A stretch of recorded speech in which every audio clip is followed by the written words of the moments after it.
Good morning again, everybody. So we're privileged today to have a renowned author with us, and thanks for taking the time to join us. Okay, here's what we got planned. We are going to continue um, a program within the program that we started last month of recognizing and honoring our veterans with the Quilts of Valor program. So I'm going to introduce Eula in just a minute. Then hopefully in about 5 to 7 minutes from now, we're going to introduce Becky, and she's going to talk about this great subject, Spitfires. With that, I'm going to move on, and I'm going to introduce to you Eula Hodson.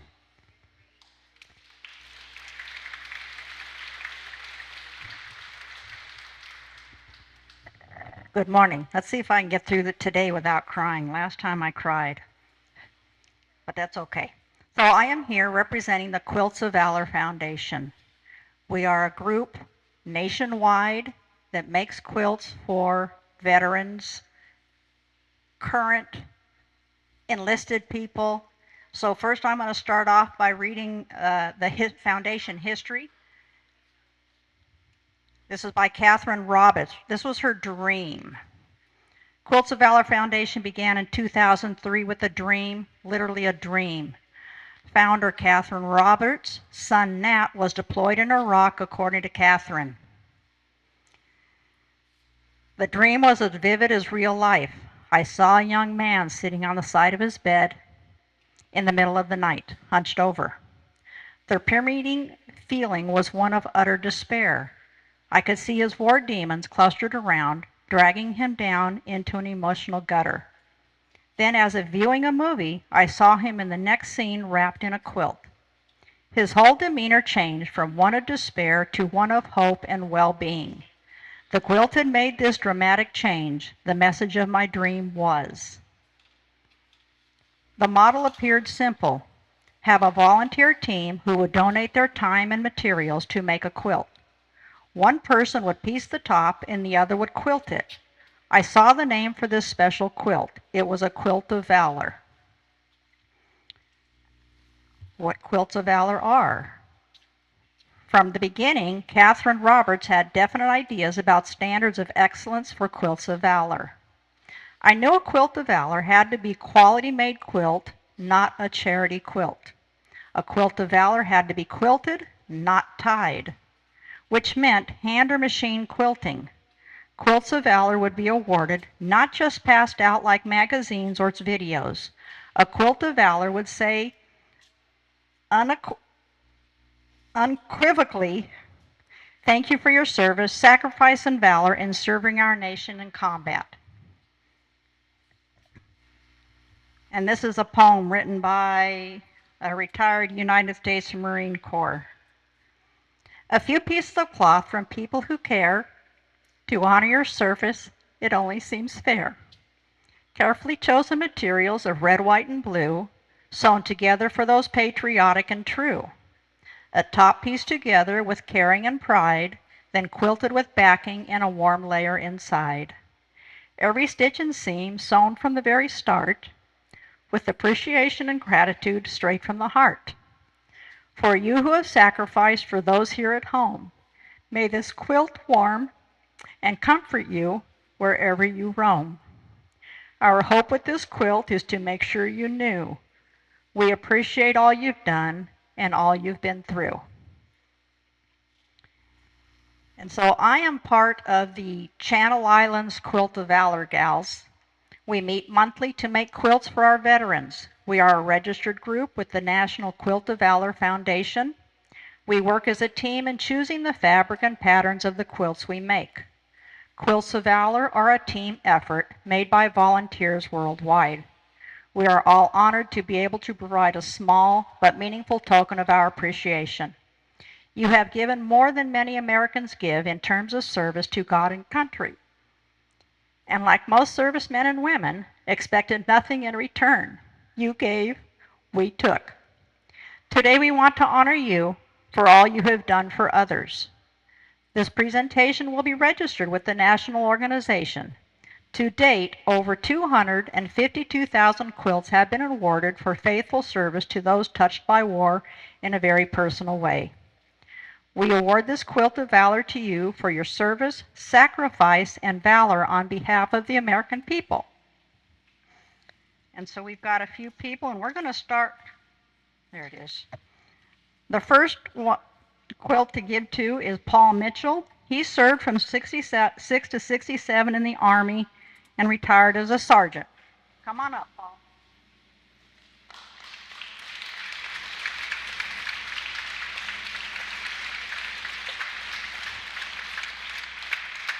I can do that.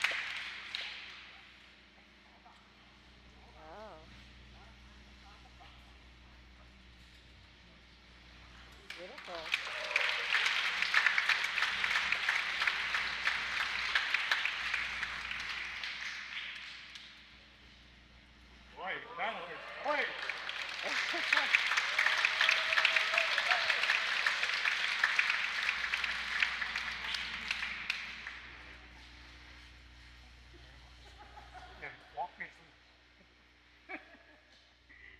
And yes, if all recipients would wait up here after you get your quilt so we can get a group picture when we're done.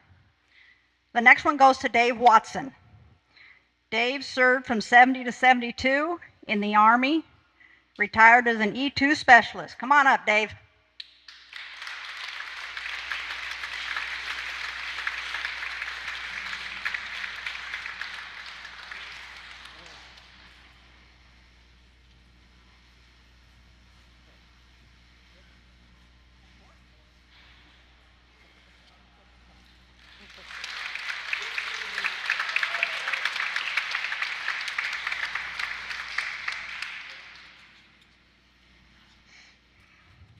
Next, we have Ron Misseldine. He served from 69 to 72 in the Air Force, retired as a sergeant.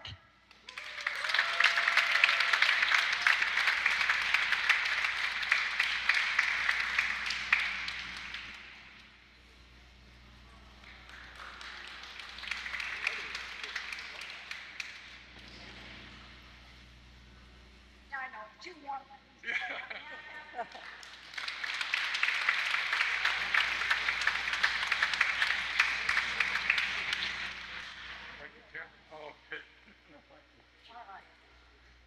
And last but not least, we have Steve Ryder. Are you here, Steve? Oh, I guess Steve didn't make it, so we'll have to get him next time. Thank you very much. That's all we have.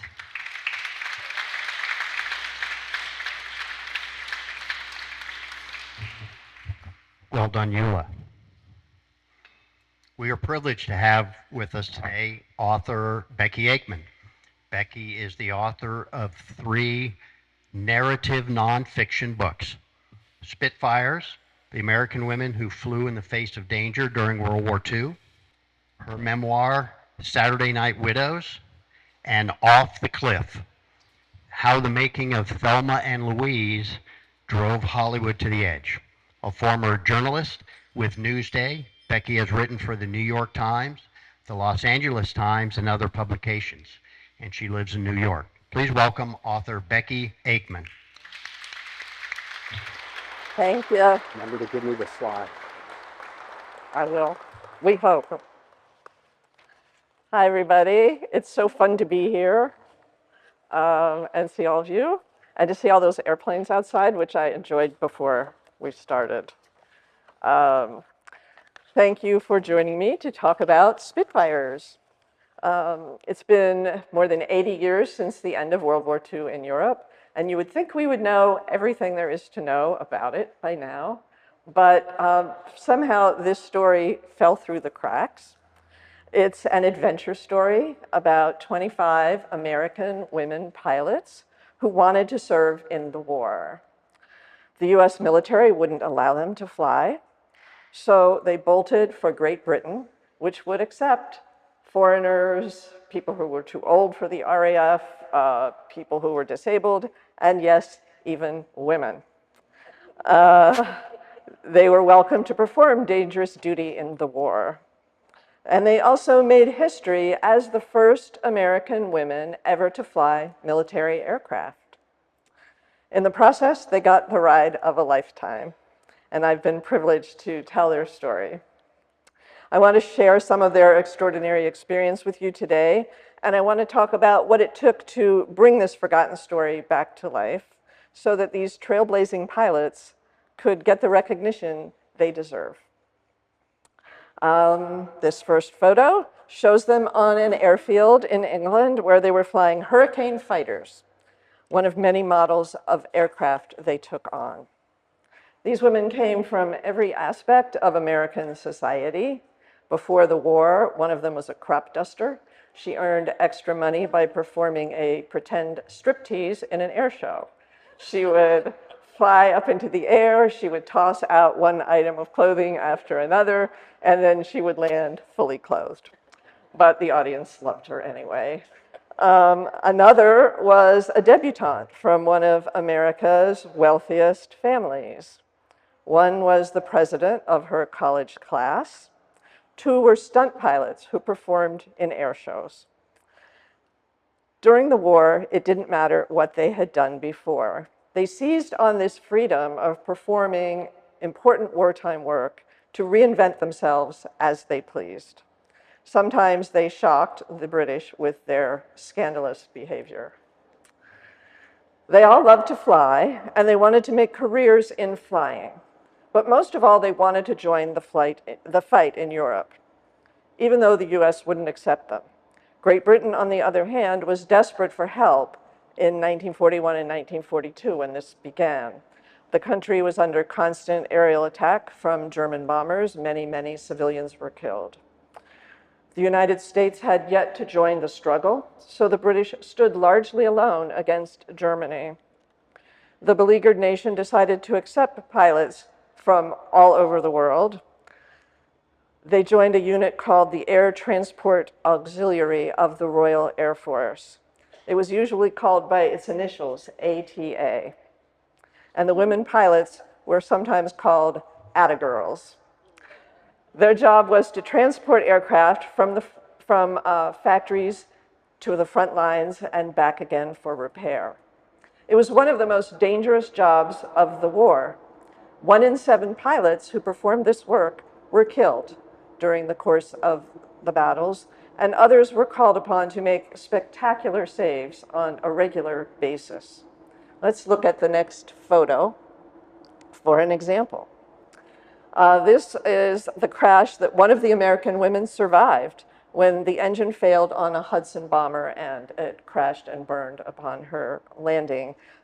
Being a woman, her hips were too wide to get through the window, so a very brave person ran out and helped pull her through to save her life. Why were these kinds of accidents so common, you might wonder? Well, part of the job was for the pilots to fly these new, barely tested aircraft that were being rushed out of factories as fast as possible because of the need in the war. They often failed in the air when engines would stop or parts would fall off or all kinds of crazy things would happen. And these pilots had to be very expert in how to get somehow onto the ground without power. The pilots also brought back shot-up aircraft that were badly damaged in the front lines. They were full of bullet holes, they had doors missing and parts taped together with tape. The pilots little knew what could go wrong until they were high in the sky. They often wound up landing in remote fields somewhere to save themselves and, very importantly, the valuable aircraft. Another factor was the changeable British weather. Transport pilots had to fly without instruments, so they could be lost in sudden whiteouts and storms and smash into mountains or church steeples. This was a common form of accident for them.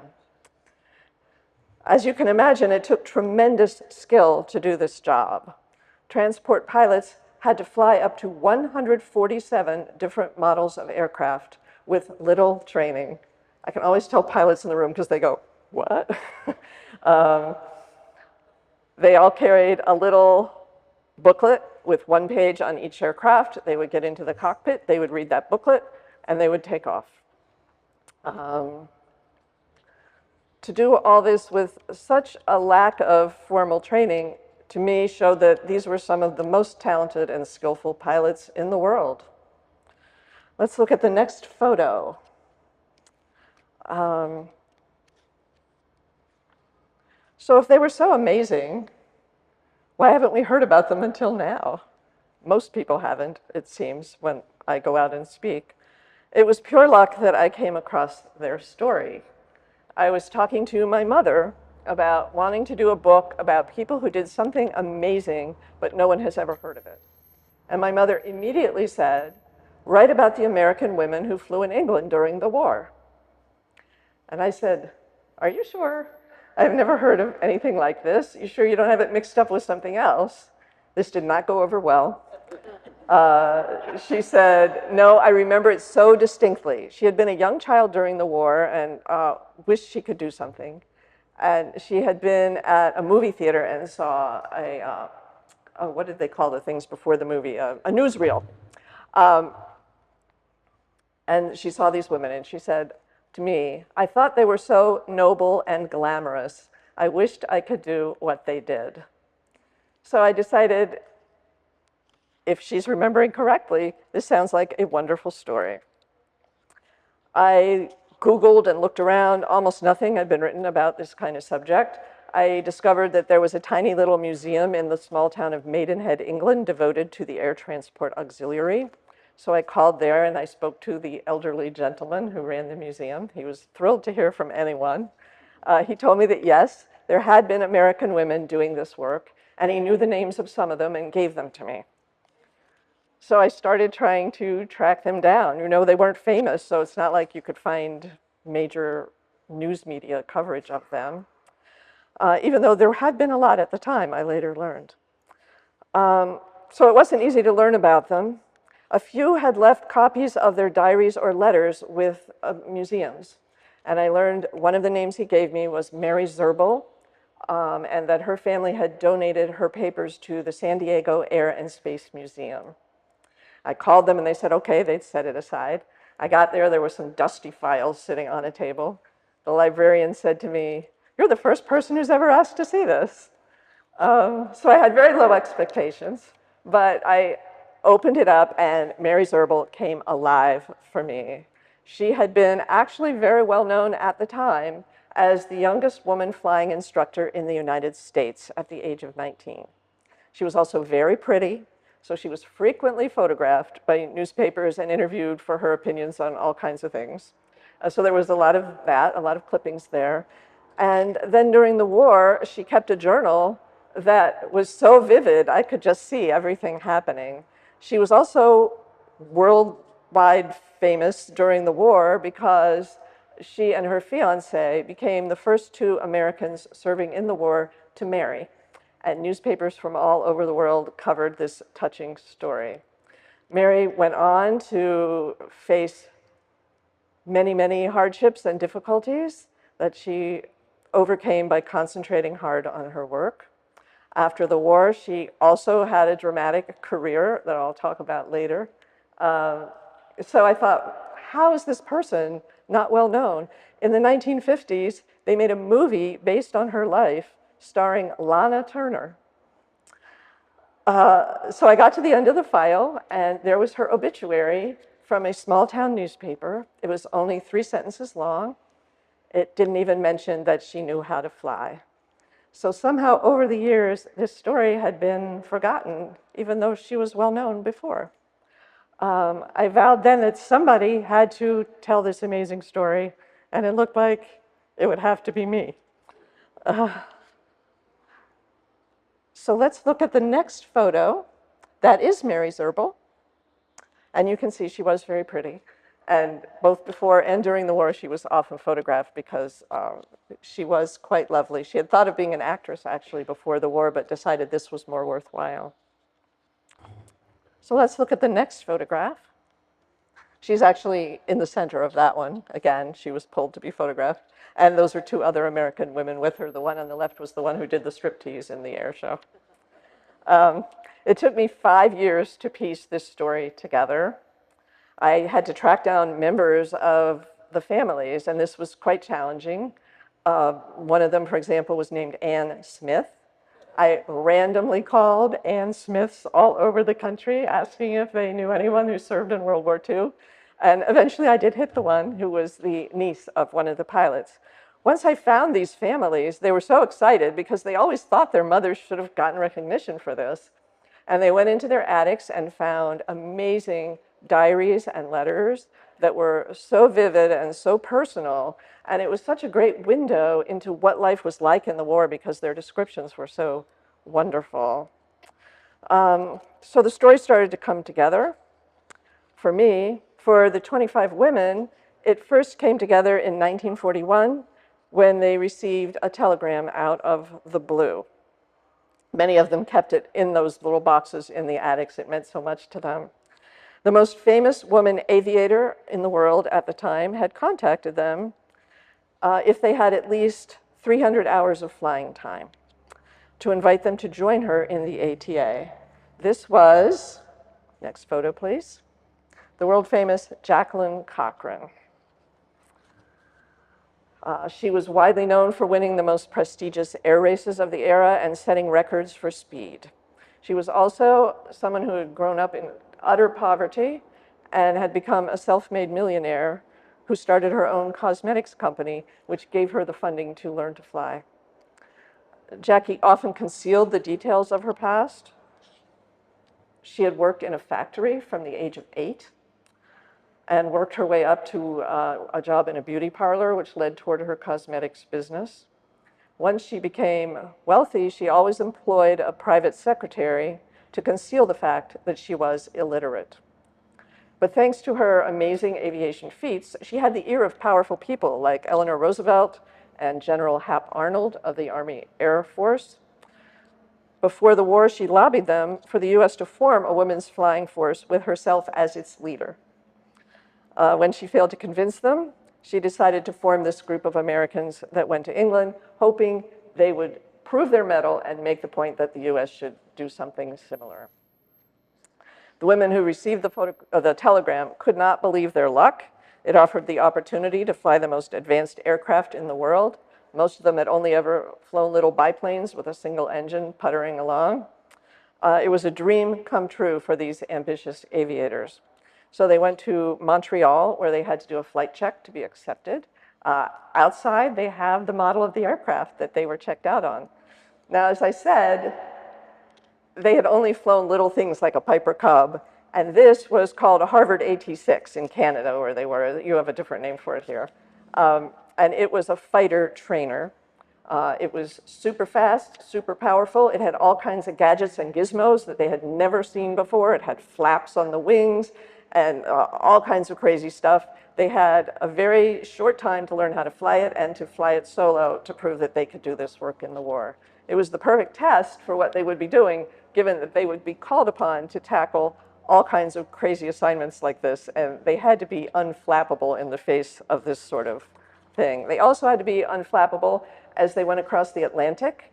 At that time, it was the most dangerous time to cross. Many, many cargo ships were sunk by German submarines, and they had a really good chance of not making it. But for the pilots, it was a challenge they were willing to accept. Having these important jobs far from home allowed them to pursue their ambitions, both professional and personal. Their service in the war, they hoped, would open a window to the future where they could do this kind of work that women hadn't been able to do up to now. And while they were there, they were also able to live like women ahead of their time. They could advance in their careers, and they could also break free from expectations for women in the 1940s and create their own identities. This led to some remarkable individual stories. Let's look at the next photograph. This is Dorothy Fury of New Orleans. She was 23 when she joined the ATA. She was considered a great beauty, which she was. And people in England decided that she was some sort of an American heiress because she had a very snooty attitude about her. In fact, Dorothy only had an 8th grade education and grew up in poverty, but she had this tremendous self-assurance, and she had great power over men, which she was quite familiar with by then. She thought she could reinvent herself in England. She took exactly one red dress that she recycled for every occasion and became the toast of British society.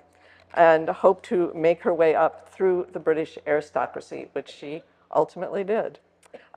Even much later, I ran across newspaper articles that described her as the American heiress, and they were wrong. There was a British lord who spotted her in a nightclub and was so taken that he hosted a ball for the entire airfield just for the chance to meet her, which worked out very well for them both.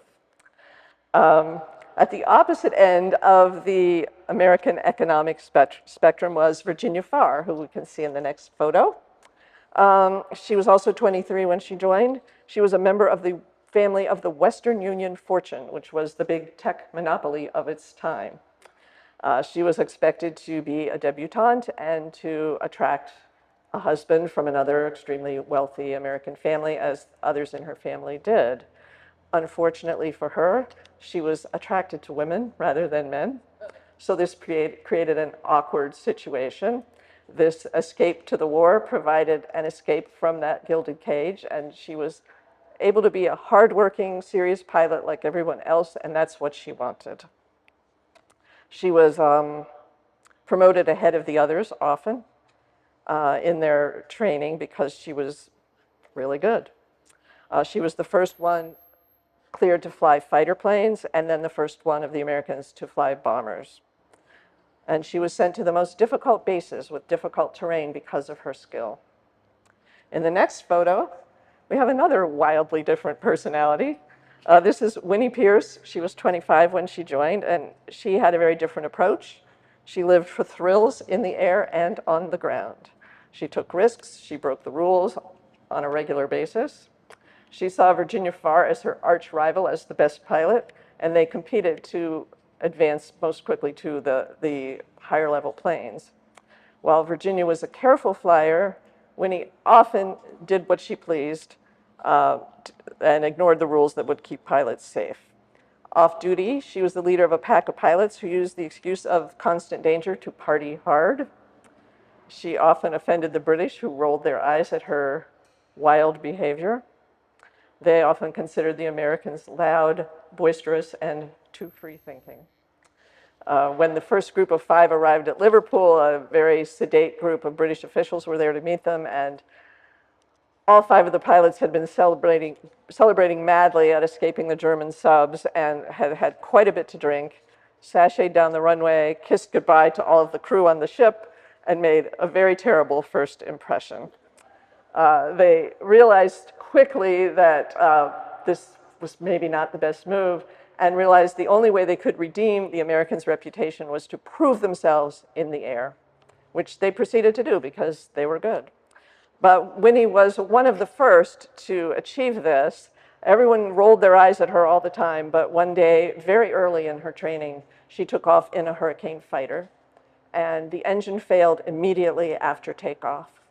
Now, anyone who flies knows that this is the most dangerous engine failure that can happen. You're not high enough in the sky to maneuver and get back down on the ground safely. Your speed is still so low that you're likely to just tip over and topple and crash. It's almost always a fatal situation. In the ATA, the pilots were ordered to always, no matter what, just continue forward and crash. Whatever was ahead, it was your best chance of survival. Well, Winnie, being Winnie, in a flash, decided she would ignore these instructions and she would turn around and get back to the airport.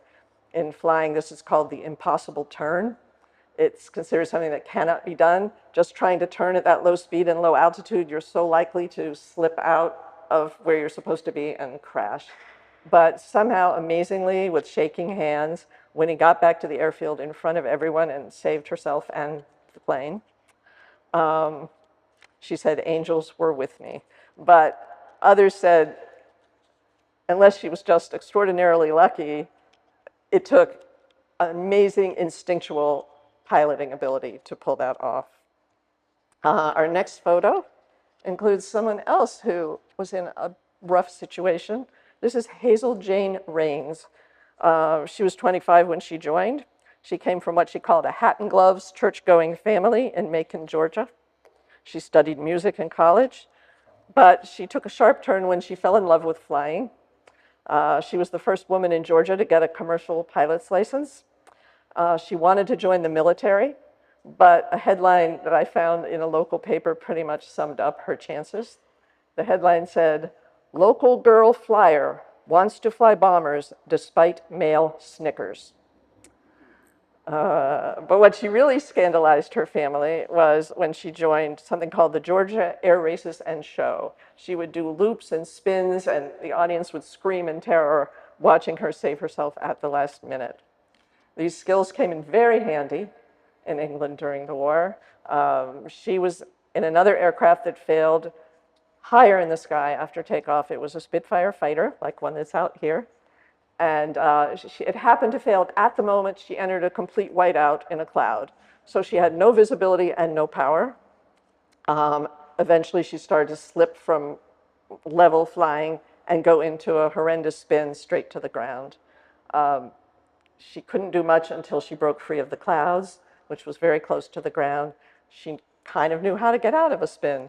So she did what she needed to do. It was still too late to avoid a crash, but she aimed for a thatched roof house in a tiny village. A thatched roof is about 3 feet thick with straw and hay. She hit that, and it absorbed enough of the impact to save her life, although the Spitfire was completely totaled. Our next photo is Anne Wood. She was the one who was president of her college class. It's a little like the Dorothy Fury story. She was widely known as a Philadelphia socialite because she was very socially adept, and she had kind of a Philadelphia accent, and she had been born in Philadelphia. But she actually lived in a tiny village in Waldoboro, Maine. But in England, she had these social skills, and she used her downtime to cultivate connections with diplomats, journalists, generals, and spies. She had hoped that networking like this, back before they called it that, would help her find an important job after the war in government or diplomacy or hopefully aviation.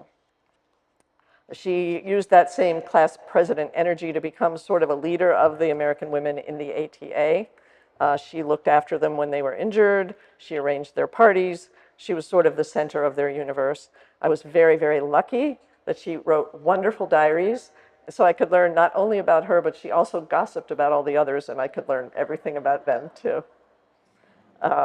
She also liked to be where the action was. She was on the southern coast for the D-Day launching. She also made it to Paris, Brussels, and ultimately Berlin. Her diaries really capture what it was like to witness this history and to see the results of the air war that she had facilitated in terms of all the human destruction. Next photograph, we're back to Mary Zerbel. This is not a professional one, this is her pilot's license. We've already talked a little bit about her, the youngest woman flying instructor. She was 21 when she joined the ATA. She was a romantic whose dream was to start a family after the war, but she wanted to fly too, of course. She went through a lot of soap opera ups and downs with her love life and her flying. And she was very happy when she could fly the American Mustang because it was the first fighter that could accompany bombers all the way to Germany and helped to save the lives of many men who were bomber pilots. That was a truly treacherous job where so many were killed or injured or captured. And many of the American women had relationships with them, and so that gave me a window into that part of the war as well. Here's our next person, Nancy Miller of California. Grew up in Los Angeles, now lives in San Diego. She spent her evenings not going to the nightclubs with the others, but studying aviation magazines. She would describe herself as a hopeless square. All she wanted was to fly everything that was built in the most crazy conditions so that she could prove herself and become a pilot after the war. I should mention that she is currently the last surviving pilot of the ATA, man or woman, in the world. She is 106.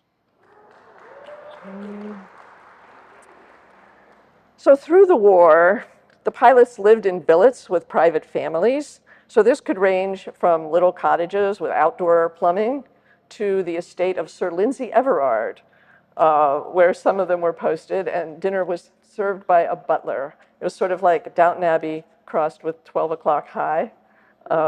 It was considered a pretty good posting. They were subject to food rationing. They worked hard. They had only 2 days off every 2 weeks. But they were well paid and well respected for their work. The public was grateful that these foreigners had come to help Britain in its time of need. And they were the toast of the town in London. They were also paid 20% less than the men at first, but shortly after the Americans arrived, Parliament passed the first ever Equal Pay Act in British history specifically for the ATA pilots. And it was decades ahead of the next time it happened. So this was how highly regarded they were for what they were doing. And this was a great achievement, but most of the women had the goal of proving themselves so they could fly in peacetime. Let's look at another photo. I love this one. She looks so spunky. They mastered every category of aircraft. They would start with light single-engine planes. They would move on to fighters like Hurricanes, Mustangs, and this Spitfire flown by this pilot, Louise Sherman. It is very much like the one that you can see outside afterwards. The Spitfires were iconic. People in Great Britain credited it with saving them from the Battle of Britain and shooting down German bombers to save the country when it was in its most dire hour. The Spitfire was fast, powerful, very loud. It was also the woman's favorite aircraft. It was sleek and graceful. I say it in the book that the Spitfire was a triumph of British engineering, kind of like the Aston Martin sports car or the miniskirt. Women felt that its very slim lines fit their form, and you can see how narrow that cockpit is when you look at it out here. One of my women said, "You don't fly a Spitfire, you wear it."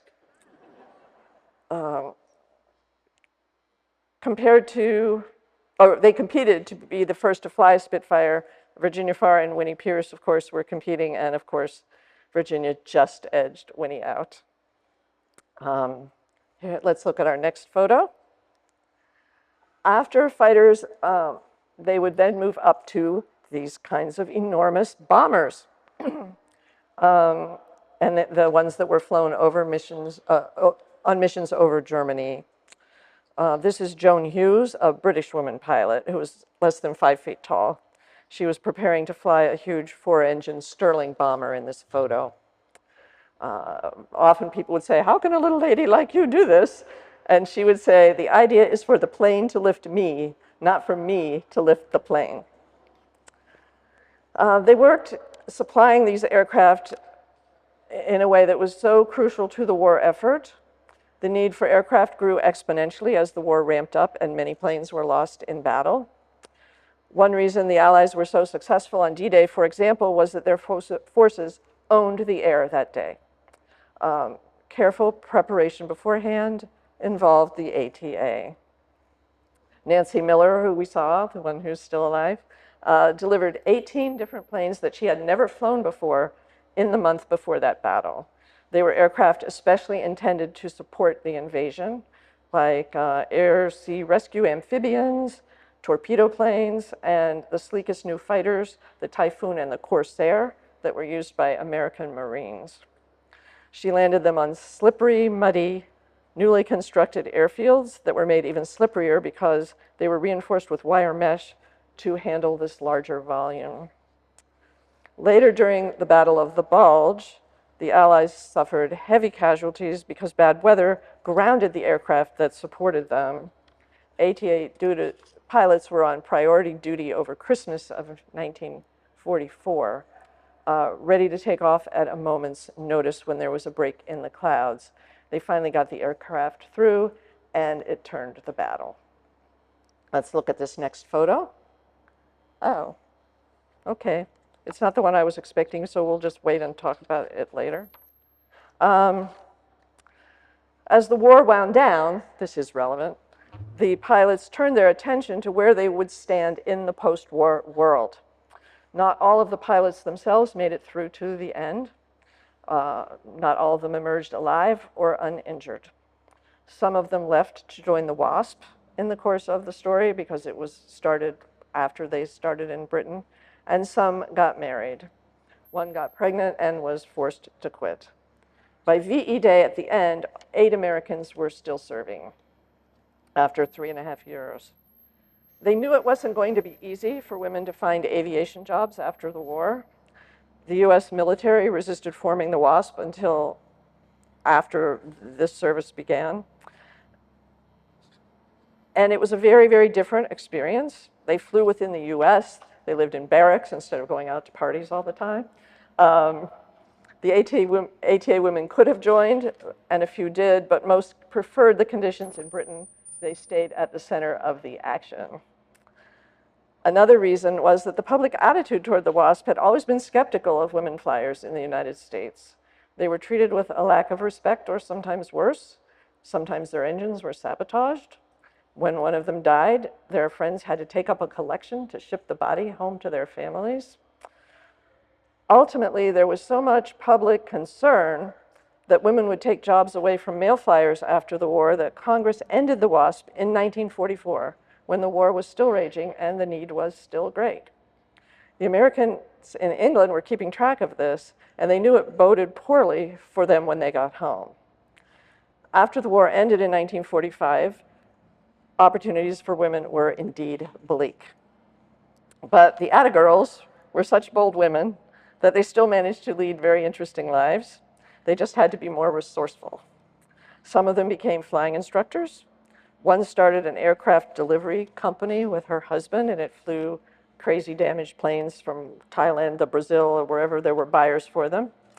One ultimately became the first woman vice president of a US airline. One rose to a high position in the Air Force, although she was not a pilot. And Jackie Cochran became the first woman in history to break the sound barrier. Here we have, finally I've caught up to my photo, our friend Nancy Miller again.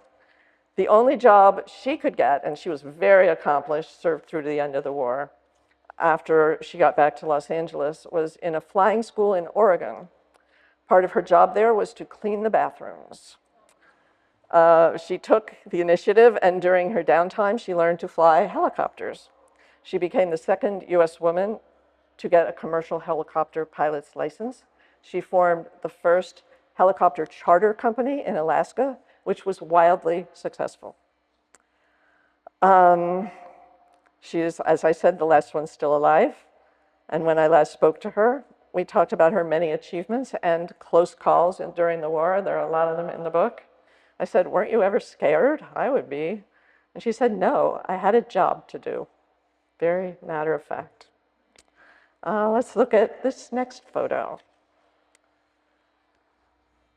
The Atta girls set out to do that job before anyone at home thought women could do it. When they had a reunion in 1979, seen here, they all agreed that flying in the war in a faraway land had been the highlight of their lives. They also agreed that it had never occurred to them that they were being trailblazers for women. They stuck to their story. When they were called to serve in 1942, they did it for themselves and for the free world. They gave no thought to advancing the status of women. But all these years later, it's clear that however inadvertently and however much it's been forgotten, they had opened doors, even if some of them shut again. In crossing the sea to England all those years ago, they had been transported into a dream of the future, where women worked and lived as they pleased. Afterward, the world struggled to catch up. The first woman to pilot a plane for a major US passenger carrier was at American Airlines in 1973. It wasn't until 1993, half a century after the Atta girls, that a pilot named Jeannie Flynn was the first to fly a fighter for the US Air Force. These women flew them all the time in the 40s. No woman served as the CEO of a major American airline until Joanna Garrity took over JetBlue in 2024. The Atta girls scored the firsts that led the way, the first to fly military aircraft, to fly them in a war zone, and to earn equal pay. One of them said at the reunion, "We were the thin edge of the wedge." They had reached for the sky and all it represented to them: freedom, adventure, challenge, respect, purpose, danger too, they got a kick out of the danger. For 3.5 years in the crucible of the World War, they got it all. They did it for themselves, but they left behind a gift for anyone who shared their creed. It was the motto of the Air Transport Auxiliary, and the words are, "Eager for the air." I'd be happy to answer any questions you may have about the Atta Girls, or Spitfires as they are also known.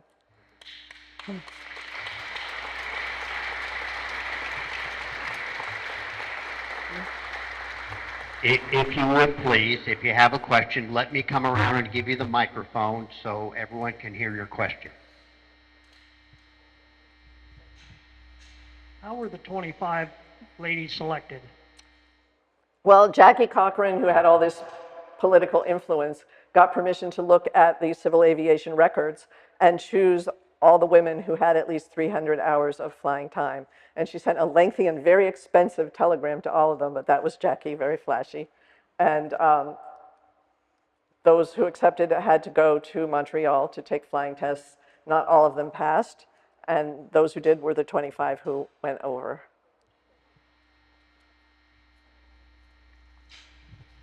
And Becky, I think you told me this is Jackie on the far right in this photo. That's true. This was Jackie before she recruited the American women.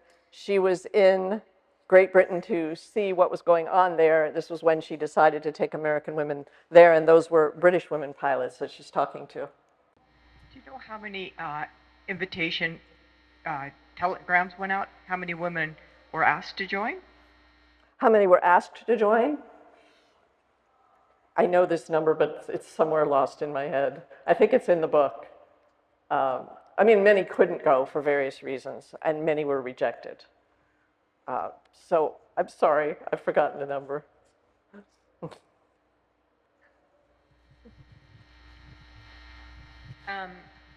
When did stewardesses get invented? Because my mom's best friend, who my middle name is named after, was a stewardess in Alaska, and I think that some of the first women stewardesses were in more far-flung territory. But did any of those pilots, or did that help the stewardess business? And when was that? 1946. Oh, really? Yeah, I don't know that much about stewardesses, but it's interesting that they were common in Alaska at the time. I think one reason Nancy Miller was so successful in Alaska is it was uncharted territory. People needed a helicopter to get them up to where the pipeline was going to be built, or she took Sir Edmund Hillary to a mountain that he was going to climb. And there was a need so women who were ambitious could step in and find a spot for themselves. Sure were pioneers. That's great. Yes, and Nancy is very admired. She's only the 4th woman in the world to fly a helicopter, the 2nd in the United States. So she was really serious about her flying. Yes, I didn't know if my mother worked at the P-38 repair factory in Glendale, California. She told me a story of all the women that worked in the factory, repaired the aircraft.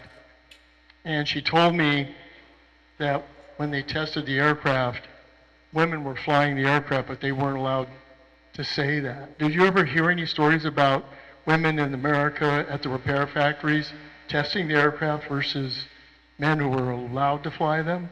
I don't know if it's true or it's not. That's what she told me. So. Yeah, that's very interesting, and I don't know. I was sort of in my narrow lane here. It wouldn't surprise me.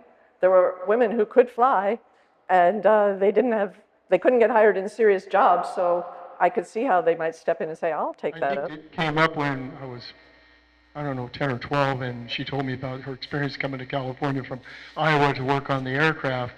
And I must have asked her, well, Mommy, what about the women pilots? And I think that's how the subject came up. And she says, oh, no, there wasn't any women pilots. But when we had to test the plane, we had to test the plane. So anyway, just thought it might have popped up in your research. I think women who decided to fly at that time had really bold personalities. I mean, back then, a lot of women didn't even drive a car. So one of the things I loved about the characters in this book was that they were all really big personalities, and a lot of fun to get to know because of that. They were flying in a combat area. Did they ever encounter the German pilots? Yes, I don't know if everyone heard. They flew in combat areas, and did they encounter German pilots? Yes, they did. They were shot at times. They were under orders not to fight back, to just get down low and maneuver out of the area, but sometimes they would have bullet holes in their aircraft. It killed them because these women really wished that they had been armed and ready to shoot. They would have been thrilled to do that. And mostly they were flying from a factory to a maintenance unit that would install the weapons. So they were flying without weapons. But sometimes they would fly one back that had weapons, and they wished they could use them. They also saw the V-2 rockets. They would encounter them in the sky sometimes, and they all wanted to tip one out of its trajectory, but none of the women had the opportunity to do that. So if they encountered some airplanes, were they armed with bullets and stuff? They were armed if it was an aircraft that had been already fitted with. They would go from the factory to where they would be fitted. Then they would sometimes take it from there to an air base. Then it would have the weapons. Then it would be coming back from battle.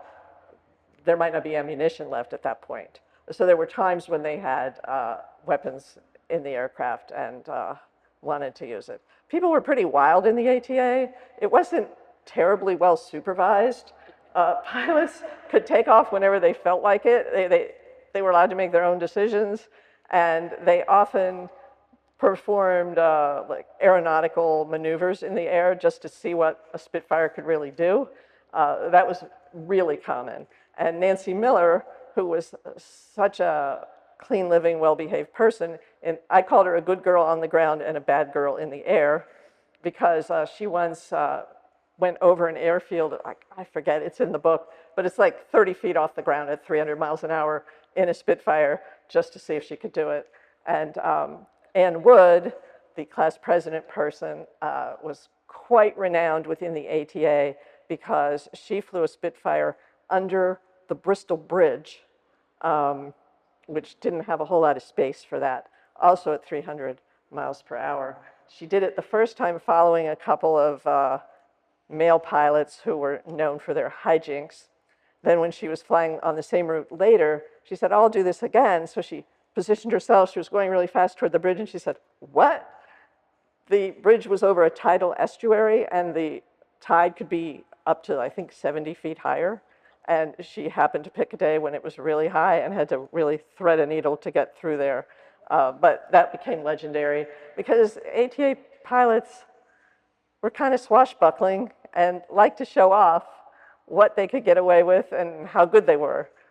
So there was a lot of that kind of behavior, and they weren't especially reprimanded for it because it was a war, you know? Their bosses couldn't pay attention to every little detail, so they got away with murder sometimes. Oh, we have one all the way up here just to test. Oh, you have more, another? Okay. Jackie Cochran had the pool in the United States. Her pool in England wasn't that great, was it? She bailed out early from the gals that were over there, didn't she? I couldn't hear everything there. Jackie Cochran had a lot of pool in the United States, Hap Arnold, Eleanor Roosevelt, and what have you. How much pool did she have over in England? I understand she bailed out early. It didn't stick around in England. Yes, everyone heard that.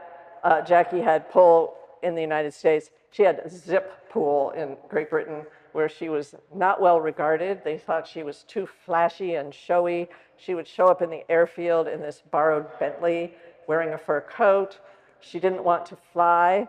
She thought she would be the boss of the flyers and didn't want to fly the little dinky planes that you had to start on. It was beneath her, and the British were quite annoyed with this. Some of their top flyers from before the war would do whatever they were told in the ATA, and they resented Jackie. She ultimately said she couldn't fly in the open cockpit planes, which were the littlest ones, because it aggravated her sinuses. and the British grounded her, and she actually went back to the US within only a few months. She had started her thing, but by then she had convinced the US to start the WASP, and she wanted to run that. She knew it would be bigger and she would be treated better and would not have to fly little airplanes. She had a big ego, Jackie Cochran. Another one of the characters in this book who is a big personality. Okay, I'm gonna a quick tie into the Spitfire and the V1 buzz bomb because I have to because the planets are aligning. Okay. We talked about the Spitfires. We have a Spitfire right outside here. It's a Mark 14. All the different marks. Historically, the mark that did the best job of tipping the V1 buzz bombs was the Mark 14. Yes, those later marks were somewhat designed for that. Becky, I read your book and I loved it. Thank I you. wish it could have. I have a question, and you may have answered it. I don't have my hearing aids on. But Nancy Miller, is she still living? So she's going to be 107 this year. She'll be 107 in June. Amazing. Well, it was amazing to me that these ladies could fly those planes without much training at all.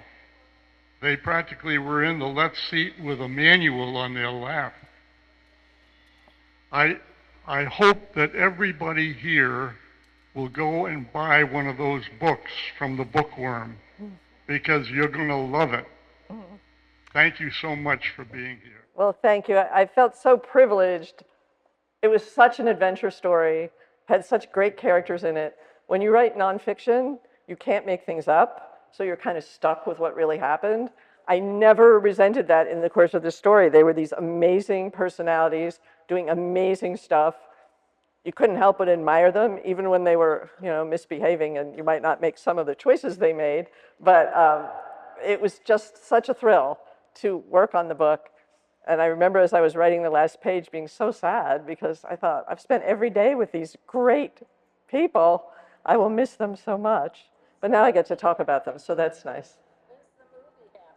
Oh, I can't believe this question didn't come up before. It comes up every time. When is the movie happening? No sign of it yet. I have been told that many people are interested, but it would be very expensive to make. And someone who's adapting my first book for television told me that they don't like to spend money on stories about women. She said they like men to be flying airplanes and they like women to be sitting around drinking wine with their friends. So unfortunately, these women did not sit around. So we'll see what happens. I think it could happen someday. It's a natural, as everyone says. Let's face it, none of us women sit around very long. I grew up during World War II, and I grew up listening to your airplanes coming over and diving for the oh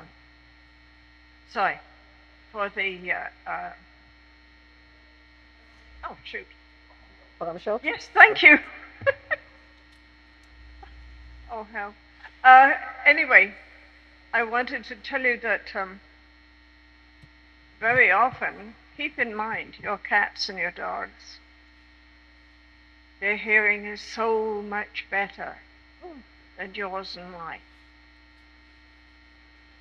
They headed for the shelter. If you're a smart human being, you'd close that door and booked it down there. Then you would hear the siren go off. You'd hear all the echo. I've heard those Spitfires and the bombers flying over me. And conversely, after they'd somewhat quietened down, because that's what you're listening to, if your dog was ready to leave, you left. If he was still hunkered down and he was going to stay where he's going to be, you were smart, you stayed there. Because very often there was what we called a late man Charlie, one that was separated from the main squadron coming along. And the thing was, you didn't know if they had any bombs on board. Because keep in mind, they just unloaded them. Now, it wasn't until I got out here, and I was telling the story to a couple in the senior center. I had a gentleman come by, like you, sir, with his cap on, which said Air Force on top of it. And he very quietly told me, you can't land a plane with a bomb on board. And I thought, no, of course you can't. It'll blow up. That's why they were sprinkling them wherever. But this is my point of living with dangerous circumstances. That's a wonderful story, such a great detail. One of the things I liked about this story is there were so many details about what life was like in Great Britain at the time, just on a granular level, like how much cabbage they had to eat, that sort of thing. Yeah, there's a difference between looking back and living through. Oh. But I'm here. Thank you. Thank you for that. For the movie, who's going to play Mary Zerbel? Well, I think that's another problem because they were all really young and there aren't that many big stars who are that young. And of course, we only want big stars to play in the movie. Yes. I kind of have two questions, and the first one is, how big was the, like, how many pilots were there? Like, so we have 25 American pilots. How many, like, of the entire group were the Atta Girls? How many were in the transport, auxiliary? There were, I believe, 186 women altogether from many different countries, and about 1,100 total pilots, men and women. They called it the Foreign Legion of the Air because so many came from other countries to help out. That's amazing. And then my next question, how many of our Atta Girls were keeping diaries, or was that just a couple that you found? I'm sorry, how many were? Keeping diaries. Oh, well, there may be some that I never found, but one way I chose my main characters were they were the ones with the really good diaries because I would know what they were up to. I went through all of their personnel records and other things, but of course the diaries made it so human and intimate because you don't expect anyone to ever read your diary. That's how I know all about their love lives. Who knew they were so prolific at that time? But some of the characters I really wanted to have as main characters who didn't leave diaries. For example, Dorothy Fury, the one who wanted to remake herself as an aristocrat. But she was such a subject of gossip among all the others that by piecing together all the other diaries, I got a very complete picture of what she was up to. And also her son is still alive, and she had told him a lot of her stories. And he was really candid with me. The same with Virginia Farr.